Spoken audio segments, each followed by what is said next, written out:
Nurses, have you ever hated a patient and felt ashamed for even thinking it?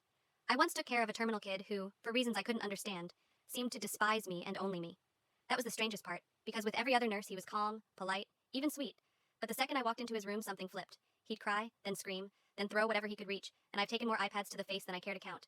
Yet I still treated Elliot with the same patience and compassion I gave every patient, because deep down I could tell he recognized my kindness, which somehow made what happened next even more unsettling. He started requesting me specifically to take him on walks around the hospital, and for a moment I thought maybe this meant things were getting better, but those walks were anything but peaceful. Halfway down the hall, he'd suddenly yank out his IV and collapse dramatically onto the floor, setting off alarms and drawing a crowd, and while the other nurses rushed over frustrated and angry, he would smile, not at me, but at them, and once he realized how much it genuinely terrified me, there was no stopping him. Another time, while I was administering his medication, he suddenly gasped and clutched his chest like he was having a heart attack, and my own heart dropped as I scrambled to check his vitals, already preparing to call for help, until he burst out laughing so hard he nearly fell out of bed and said, "Why are you worried? I thought you knew how to do your job."